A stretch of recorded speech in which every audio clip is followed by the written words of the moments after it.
कि वो खुद सामने आके लड़ पाए, राइट? जी तो उनके लिए हमने एक मॉडल निकाला है जिसको हमने कहा है क्राइम फ्री भारत की सदस्य शपथ। तो उसमें बेसिकली हमने उसके 3 आधार स्तंभ बनाए हैं। एक बनाया है ऊर्जाकृत करना, तो जो हम आपसे बातचीत कर रहे हैं यही ऊर्जाकृत करना है। आप एक हल्की सी अलग तरीके की एनर्जी मेरे ख्याल से आप महसूस कर रहे होंगे, ठीक है ना? बिल्कुल ठीक है, ठीक है। अच्छा, दूसरा उसका हिस्सा है कि हमको संकल्पित होना है, राइट? तो एक छोटा सा 9 दिन का संकल्प है कि मैं अपने परिवार के, अपने जो है रिश्तेदारों को, दोस्तों को, पड़ोसियों को, अपने जो है ना विभिन्न सर्कल के लोगों से जिनसे भी हम जुड़े हैं, हम 10-10 लोगों को 9 दिन तक जोड़ेंगे। बस इतना ही छोटा सा संकल्प है। और इसके बाद जो है एक जस्ट ए मिनट अभी इसके 2 तरीके बता रहा हूँ ना मैं। एक तो फ्रंट क्रीज वाला और एक बैक पर्दे के, ये तो पर्दे के पीछे वालों का बात बता रहा हूँ। अब पर्दे के आगे वाला बहुत ज्यादा जरूरी है, ठीक है ना? अब इसमें एक शपथ भी है। वो शपथ कह रही है कि मैं अपने देश में जो है ना इन 21 लक्ष्यों को, भारत माता की शपथ लेता हूं कि 21 लक्ष्यों को उतारूंगा और उसके लिए जो भी योगदान देना है दूंगा, ठीक है ना? उसका शपथ का दूसरा हिस्सा कहता है कि मैं crime free Bharat YouTube channel को सब्सक्राइब कर प्रतिदिन एक वीडियो जरूर देखकर अपनी ऊर्जा के स्तर को बढ़ाऊंगा, ठीक है ना? तो ये भी कोई बड़ा कठिन नहीं है, छोटा सा काम है, एक वीडियो देख लीजिए, क्या बुराई है, ठीक है ना? और फिर उसका तीसरा संकल्प है कि मैं जिन लोगों को भी जोड़ूंगा उनको जोड़ने के पहले ऊर्जाकृत करूंगा, संकल्पित करूंगा, शपथकृत करूंगा। तो शपथ के 2 हिस्से तो हो ही गए हैं, तीसरे हिस्से में लिख रहा है कि शपथकृत भी करूंगा और उन्हें जो है दिनवार निम्नानुसार जोड़ूंगा, ठीक है ना? तो सोमवार को उसने कहा कि साहब मैं अपने पत्नी को, अपने बच्चों को, माता पिता और एक्सटेंडेड फैमिली जो है अपने परिवार के सदस्यों को जोड़ूंगा। ये हो गया सोमवार का शपथ, राइट? मंगलवार का संकल्प है कि मैं अपने मित्रों, दोस्तों और पड़ोसियों को जोड़ूं, ठीक है ना?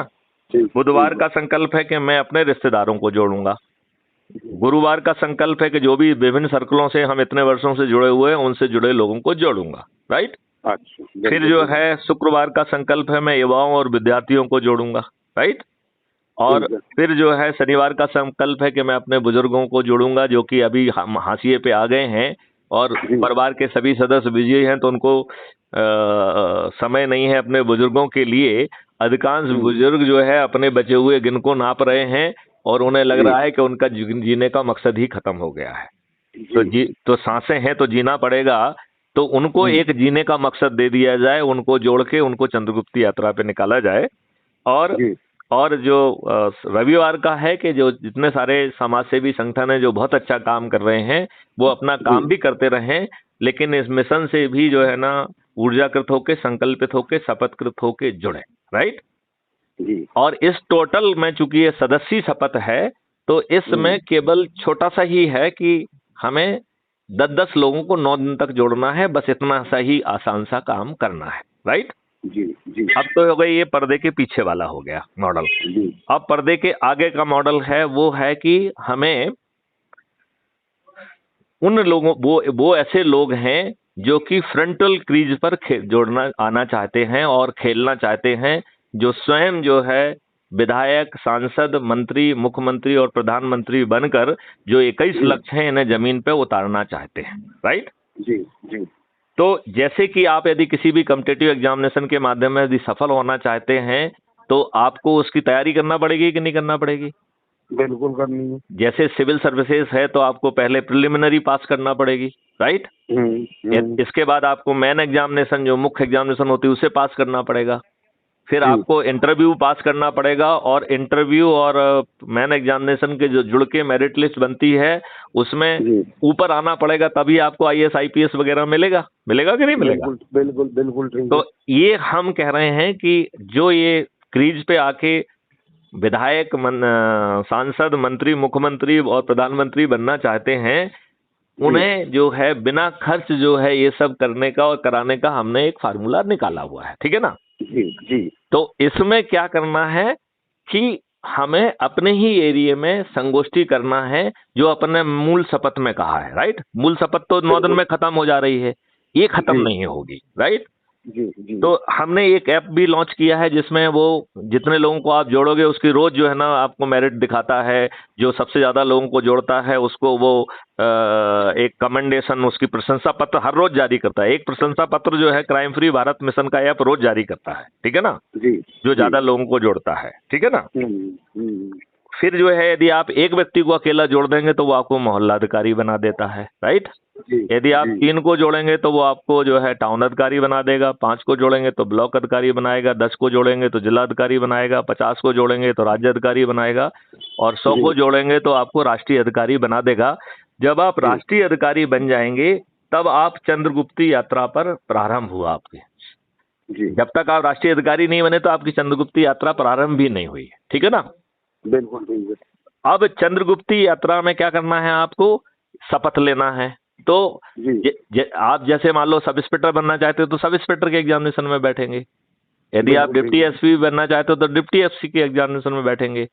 यदि आप बिल्कुल ठीक आईपीएस है। ऑफिसर बनना चाहते हैं तो आपको यूपीएससी में बैठना पड़ेगा कि नहीं। बिल्कुल बिल्कुल तो ठीक है। इसी तरीके से हर व्यक्ति अपनी सोच और इच्छा के हिसाब से शपथ ले, राइट। तो जी उसमें है संसदीय शपथ, राइट। मतलब मैं जी संसद का जो है ना संसद को सदस्य बनना चाहता हूं तो संसदीय चंद्रगुप्त की शपथ है वो, जी ठीक है ना। और उसमें आप अपना संसद का क्षेत्र भी कहेंगे कि मैं इस क्षेत्र से बनना चाहता हूं। और जी जी और एक व्यक्ति नहीं रहेगा, ऐसे 1000 हो सकते हैं उसी सेम क्षेत्र से। जी जी। अभी तो कंपटीशन आएगा ना आगे, ठीक है ना। ऐसे ही जो है यदि आप विधायक की इच्छा रखते हैं तो विधायकी वो होगा, राइट। और आप जी विधायक की इच्छा वहीं की रख पाएंगे जहां पे कि आप जो है वोटर हैं, क्योंकि नियम है कि जहां के आप वोटर होंगे वहीं उसी राज्य में आप विधायक का चुनाव लड़ सकते हैं, बिल्कुल ठीक बात है। राइट। तो ऐसे ही आप जो है ना यदि आपकी जिला पंचायत अध्यक्षीय स्तरीय यदि सोच है तो आप उसका जो है ना शपथ पत्र भरिए। यदि आप मेयर बनना चाहते तो मेयरी जो है ना चंद्रगुप्त शपथ भरिए। और यदि आप पंच सरपंच या पार्षद बनना चाहते हैं तो उस स्तर की शपथ का भरिए, राइट। ये शपथ से बिल्कुल इसका ठीक। मतलब ये है कि आप डे 1 से क्लियर हो कि आपका लक्ष्य क्या है, राइट। अच्छा, अब 1 मिनट मेरी इसमें है। हाँ बोलिए। 2024 का इलेक्शन भी है। हाँ हाँ मात्र मात्र 1 साल बचा है। बिल्कुल ठीक है। कहाँ तक ये यात्रा पहुंची आपकी? मेरी यात्रा अभी हम लोगों को जगा रहे हैं। अभी जो है ऐसा है। साढ़े छह हजार के लगभग लोग जुड़ गए हैं। और जिस दिन वो जाग गए तो 9 दिन में जो है ना आपके सभी चुनाव जो है ना क्राइम फ्री भारत मिशन के चंद्रगुप्त जीतेंगे। सिर्फ 9 दिन चाहिए। अभी मैं आपको समझाऊं कैसे जीतेंगे। नहीं, वो तो मैं समझ रहा हूँ। नहीं नहीं मेरा मैं आपको नहीं, कितना सरल है ये बताना चाहता हूँ। 1 मिनट मेरी भी बात सुन लो। अच्छा मैं बताइए। भी कम से कम नहीं तो जब से मैं समझ रहा हूँ सन 74-75 से, हम्म। तब से मैं देख रहा हूँ कि यहाँ पर जो वोट सिस्टम है यहाँ 2 वर्गों में बटा हुआ है। हाँ बल्कि हाँ 3 वर्गों में। एक वर्ग तो जो है हैंड टू माउथ है, जो झंडा और डंडा लेकर के नारेबाजी करता हुआ, जिसे 35 से 40% मानता हूं मैं, वो चलता है दारू पैसा इनके ऊपर, और वोट उन्हीं को करता है। ओके अच्छा, अब बचा हमारे पास 60%। ओके 40% जो हमारा वोटर है, जो हम जिसे मिडिल क्लास कहते हैं, हम्म। वो उस दिन पिकनिक मनाता है, वो वोट नहीं करता। ओके वोट वाले दिन पिकनिक मनाने बच्चों के साथ निकलेगा। हाँ हाँ और 20% ने तो कभी वोट डाला ही नहीं, बिल्कुल ठीक जो कह रहे हैं आप। अपर है। हाँ उसकी अब सेहत पे कोई फर्क नहीं पड़ रहा है।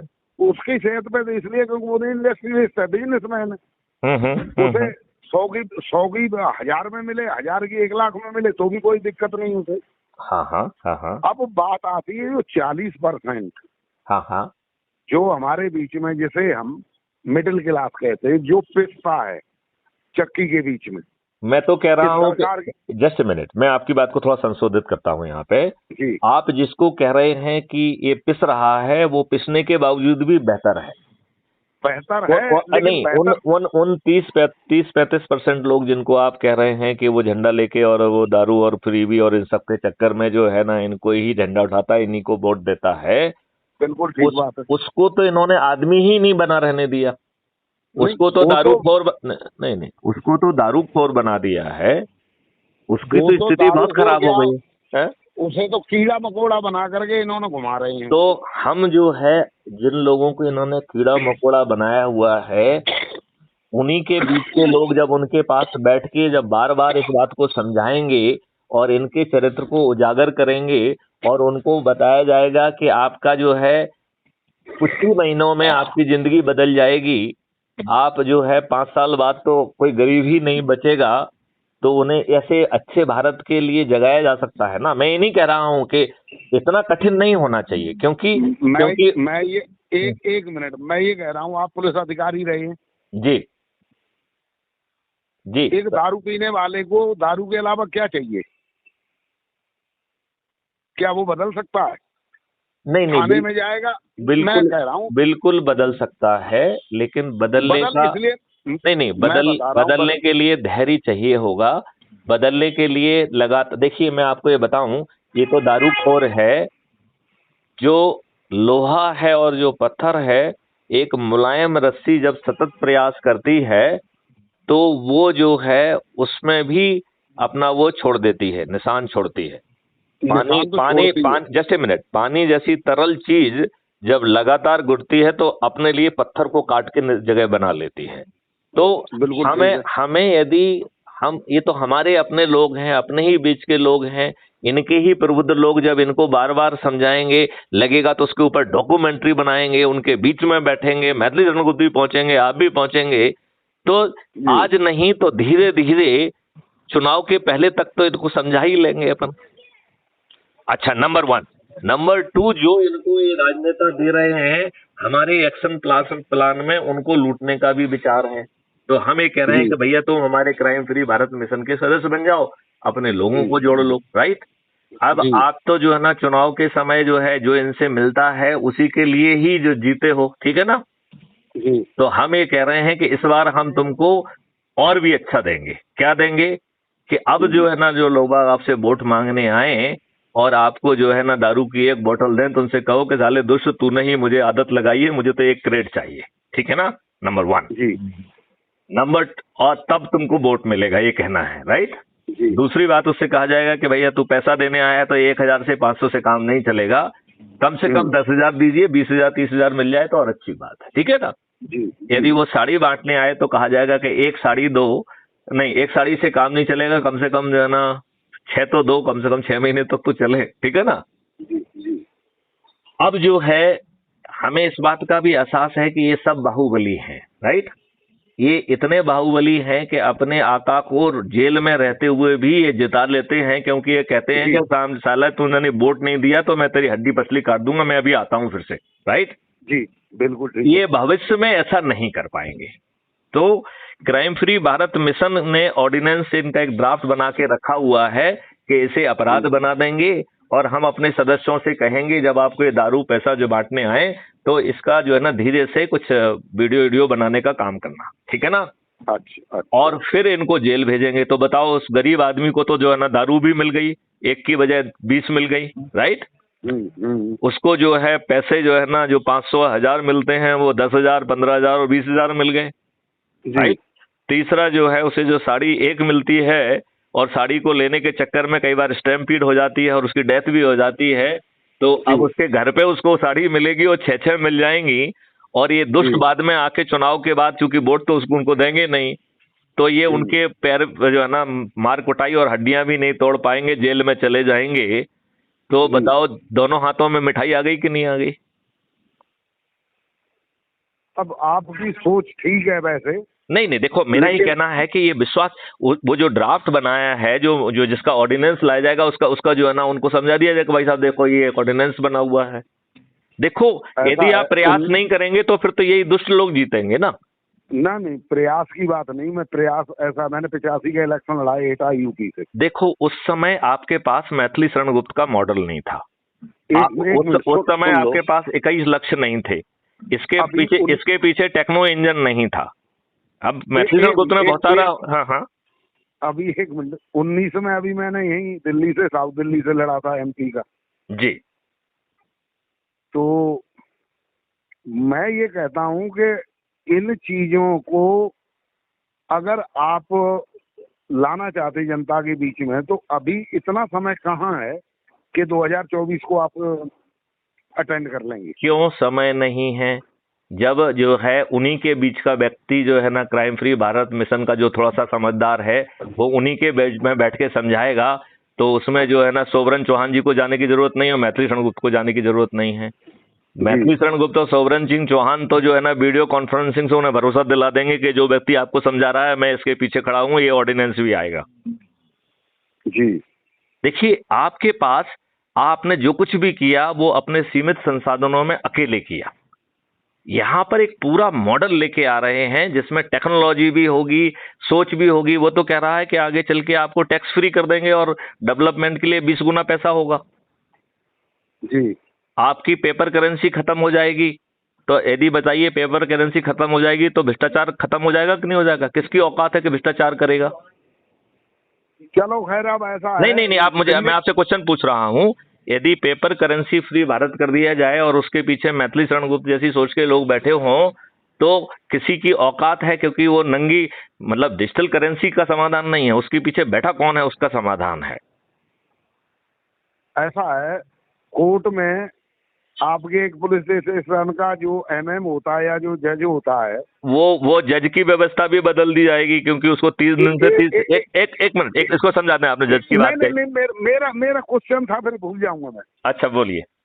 जैसे आपके थाने से एक नायब कोर्ट भी बन के जाता है कोर्ट में, हाँ हाँ। तो कभी आपने नायब कोर्ट और जज और उस थाने के एसएचओ इसके बारे में देखा कि क्या संलिप्तता होती है इनकी? मैंने संलिप्तता देखी है और संलिप्तता तोड़ी है।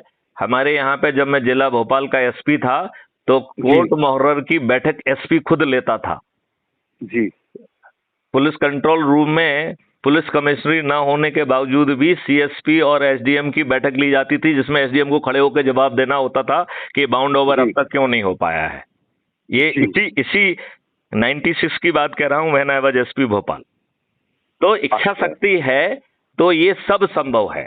और अभी आप ऑन ड्यूटी हैं या नहीं, मैं सुपरिटेंडेंट होके जो है दो चीजों को देख रहा हूं। एक नेशनल पुलिस मिशन जो crime free Bharat through automated system है उसका प्रोजेक्ट हेड हूं, और एक क्राइम फ्री भारत मिशन है, उसका वो एनजीओ है, उसका मैं प्रेसिडेंट हूं।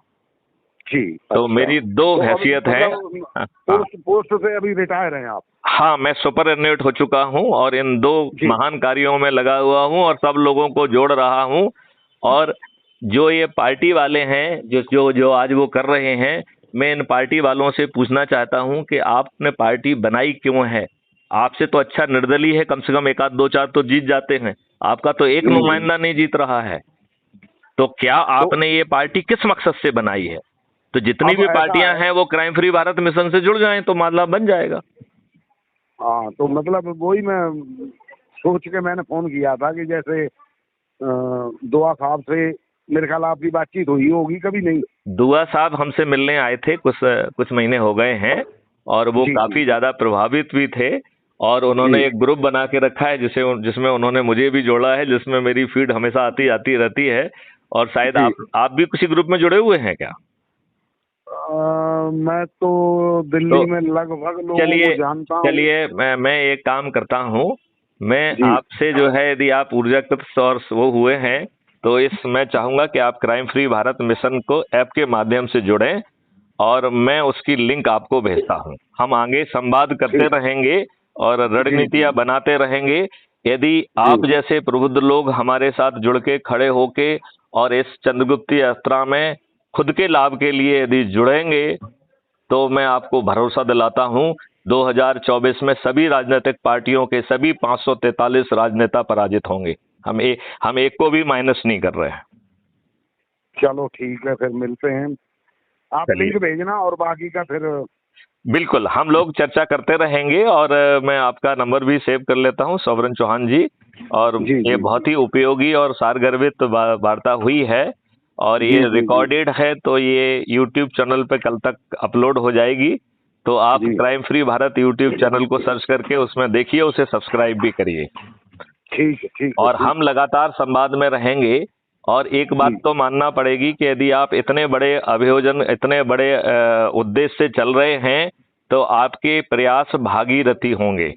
इन दुष्ट राजनेताओं ने 75 वर्षों तक आपको मूर्ख बनाया है और आपके ऊपर गुलामों के नियम कानून थोप के रखे हैं, तो वो ऐसे हवा में नहीं उड़ेंगे। उसके लिए हमें प्रयास करना होंगे, लेकिन 5 पैसे खर्च नहीं करना है। हमें अपने ही लोगों को जोड़ना है, उन्हीं के बीच में जोड़ना है। हमें महासभाएं नहीं करना है। महासभाएं जब महासभाएं तब करेंगे जब जो है हम कॉल देंगे कि हम यहाँ पे आ रहे हैं, और लोग बाग जो है ना भगदड़ मच जाए और वहां खुद पहुंचे सुनने के लिए, तो वो तब स्तर पे करेंगे। उसके पहले तो हमें लोगों के घर में बैठ के जो है संगोष्ठियां करना है, ऊर्जाकृत करना है, संकल्पित करना है, शपथकृत करना है, और उन लोगों को शपथकृत करना है जो वर्षों से आपसे जुड़े हैं, जिनकी आपके प्रति अगाध श्रद्धा है जी। नए व्यक्तियों को नहीं, क्योंकि नए व्यक्तियों को तो हाँ, जैसे मान लो मैं इसमें व्हाट्सएप भी है आपका? व्हाट्सएप, हाँ ये व्हाट्सएप भी है इसमें।